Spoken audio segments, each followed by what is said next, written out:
আসসালামু আলাইকুম। আজকে আমরা সবথেকে গুরুত্বপূর্ণ একটা টপিক নিয়ে কথা বলবো যে বিটকয়েন লিগ্যালাইজড কিভাবে বাংলাদেশের নতুন সরকার করতে পারে এবং এখানে আমাদের ভূমিকা কতটুক এবং আমরা এখানে কিভাবে ভূমিকা পালন করতে পারি।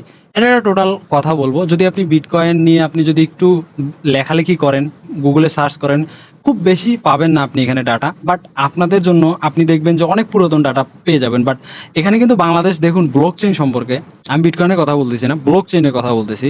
ধরুন ব্লক চেইনের সব কিছু তারা এখানে স্টেপ বাই স্টেপ, তারা এখানে যে প্রায় 40টা পেজের একটা স্টেপ বাই স্টেপ তারা এখানে আমাদেরকে লিখিত দিয়ে দিয়েছে বা লিখিত রেখেছে আমাদের গভর্নমেন্ট, সরকার। ওকে, তো এখন আমাদের যে মূল কথা হবে তা হচ্ছে আমরা এটাকে কিভাবে লিগ্যালাইজ করব এই সরকারের আমলে, এবং এখানেই আমাদের একটা সবথেকে বড় সময় যে আমরা আমাদের অপরচুনিটি নিতে পারি। ঠিক আছে, আপনি যদি কথা না বলেন তাহলে হয়তো পাবেন না। বাট এর আগে বাংলাদেশের একটু এই লিগ্যালাইজড বিষয় বা এই দেশের কন্ডিশন, বা ধরুন আপনি বলতে পারেন যে আমাদের দেশে কিরকম ব্যবহৃত হচ্ছে এই মুদ্রাগুলো বা এই কারেন্সিটা কিরকম হচ্ছে, এইটা নিয়ে একটু নলেজ আমাদেরকে রাখতে হবে। কারণ আমাদেরকে এইটা ঢালাওভাবে প্রচার না করতে পারলেও আমাদেরকে অবশ্যই একটা ভালো প্রচার করতে হবে এবং প্রচারটা ওই লেভেলে নিয়ে যেতে হবে যেন মানুষের চোখে পড়ে।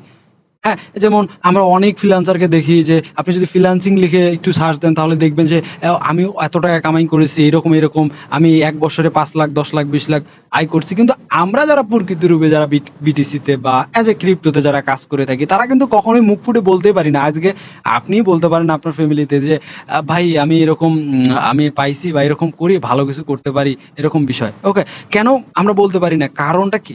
কারণটা কি এখানে প্রবলেম কি? প্রবলেম হচ্ছে একটাই, এইটাকে আমরা বেআইনিভাবে বলি। আপনি যদি কি বলা চলে যে বাজি খেলেন, ক্রিকেট বাজি, ফুটবল বাজিতে যে অ্যাকচুয়ালি খেলে থাকে, ওখানে যদি খেলেন ওইটা জুয়া হয়। অ্যাকচুয়ালি প্রকৃতির উপর ওইটা জুয়া, কিন্তু আমারটা ওইটার থেকে বেশি নেগেটিভিটি নিয়ে আসে। তো আমি এটা আপনাদেরকে বলবো যে প্রত্যেকের কাজ, এখানে যারা কাজ করি এখানে তো আমরাই, এখানে কি অ্যানাদার কোনো পার্সন আছে যে অ্যানাদার পার্সনের জন্য আমরা কোনো কিছু করছি? জি না, এখানে আমরাই রয়েছি এবং আমাদেরকে এই সলিউশনটা বের করতে হবে। আমি মনে করি এখানে সলিউশনের বিষয়ে আমি কয়েকটা টপিক আপনাকে বলে দিতে পারি এবং এটা কিভাবে লিগ্যালাইজড করা যেতে পারে এবং এটা নিয়ে কথা বলতে হবে। প্রথম কথা হচ্ছে যে আমাদের আমাদের সাকসেসফুল স্টোরিগুলোকে আমাদের ক্রিয়েট করতে হবে।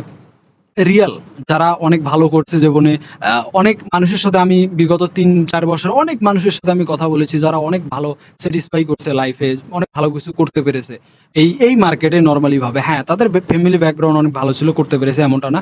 হ্যাঁ, তাদের লাক এবং স্টাডি অনেক ভালো।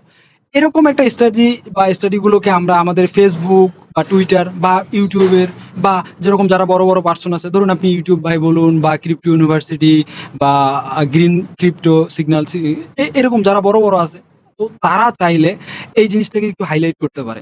হাইলাইট করাটা আমাদের জন্য এখন এখন অনেক গুরুত্বপূর্ণ, কারণ আমরা নতুন এক সরকার পেয়েছি এবং এই সরকারের আমলে আমি মনে করি যা ভালো কাজ করা যেতে পারে এইটার অ্যাপ্রুভাল আনা সম্ভব। এরকম এইটা একটা টপিক্যালি বিষয়। এবং এখানে যে একটা কর্মসংস্থান আসতেছে, যেরকম ধরুন শুধু এই ক্রিপ্টোতে ট্রেড করাটাই অ্যাজ এ মানে জব না, এখানে অনেক ডেভেলপমেন্ট আছে, অনেক প্রজেক্ট আছে, এগুলো অনেক মানুষের কাজ জানে না আমরা, বা আমরা এই টপিকটাই বাংলাদেশে কখনো গুগল সার্চে হয় না যে ক্রিপ্টো বা ব্লক চেইনে কিভাবে আমি ডেভেলপার হইতে পারি।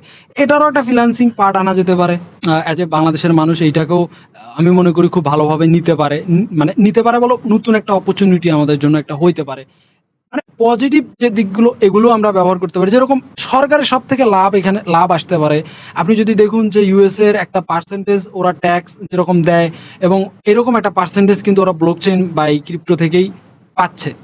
রাশিয়া, বড় বড় ইন্ডিয়া, চায়না এরা কিন্তু পাচ্ছে, জাপান, আমাদের দেশেও কিন্তু পাবে। এবং এখানে আমি মেবি ওই পোস্টটা বা ওই আর্টিকেলটা মেবি আমি রিমুভ করছি। সো ওই আর্টিকেলে বেসিক্যালি, ও সরি, হ্যাঁ, এখানে আমরা প্রায় ১৭ নম্বর, মানে আমাদের ক্রিপ্টো মার্কেটকে যদি আপনি দেখেন, আমি এটাকে বাংলা করছি যেন আপনি সকলে আমরা বলতে পারি।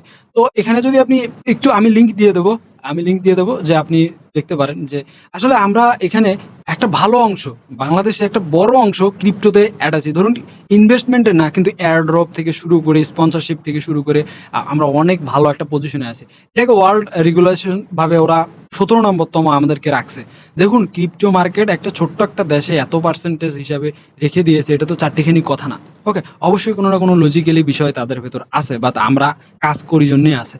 তো এই সব কিছুকে আমি মনে করি সব কিছুকে একত্রিত করে একটা ভালো ট্যাক্স সরকার পেতে পারে, একটা ছেলের ভালো একটা কি বলা চলে যে জব বলতে পারেন বা লাইফ বা আর্নিং সোর্স বলতে পারেন, সব কিছুই একটা পজিটিভ সাইন এখানে আছে। হ্যাঁ, নেগেটিভ সাইন কোথায় নেই ভাই? পড়াশোনা করেও ফেল করার পর ও আত্মহত্যা করছে, এটা কি নেগেটিভ সাইড না? তাহলে পড়াশোনা করাটা নেগেটিভ সাইড আছে, সব কাজের নেগেটিভ সাইড আছে, কিন্তু বাট আমাদের জন্য এটাকে পজিটিভ সাইড অ্যাজ এ জন্য অ্যাপ্রুভালের জন্য পজিটিভ দিকটা হলেও আপনাকে তুলে ধরতে হবে। এটাই একটা আপনার আমার একটা ভালো অপরচুনিটি। আমি কেন বলতেছি এই কথাটা, কারণ আমি মনে করি কথা বলার সময় হয়ে গিয়েছে। এখন আমরা হয়তো বলতে পারিনি, বাট এখন আমি মনে করি যে যদি এই ভিডিওটা জানি না কে কতটুকু দেখবে, জানি না কতটুকু ভিউ হবে, হয়তো 50-60টা নরমাল হইতে পারে। বাট আমি মনে করি যারা দেখবেন তারা এটলিস্ট আমি মনে করব যে ২ থেকে ৩ মাসের ভেতর আপনি ফ্রিডম ভাবে মানে স্বাধীনভাবে আপনি বলতে পারবেন যে আমি বিটিসিতে কাজ করি, আমি ট্রেড করি। ঠিক আছে? আমি জুয়া খেলি না, আমি কাজ করি। এটা আপনি বলতে পারবেন যদি আমরা সকলে আওয়াজ উঠাইতে পারি। ঠিক আছে? বা আমরা কথা বলতে পারি। বা সেটা যেকোনো মাধ্যম সোশ্যাল মিডিয়া হইতে পারে। এটা আমি বললাম। এই আজকের টপিক আমার কাছে, কারণ আমি মনে করি আমাদেরকে একটু কথা বলা প্রয়োজন বর্তমান সিচুয়েশনে, কারণ এইটা একটা ভালো অপরচুনিটি আমাদেরকে দেবে। এবং গুগলে আপনি যদি একটু সার্চ করেন, সব থেকে কষ্টদায়ক লাগে যে এখানে আমি গুগলে যদি সার্চ করি তাহলে আমি এখানে বেসিক্যালি ভাবে আমি কোনো আর্টিকেল 2022-21 সাল ছাড়া পাচ্ছি না, জাস্ট এই আর্টিকেলটাই আমি প্রায় 20 সালে পাচ্ছি।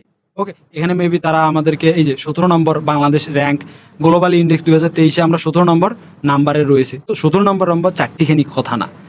তো ধন্যবাদ সকলকে। আশাবাদী আপনাদের জন্যই কাজ করতেছি।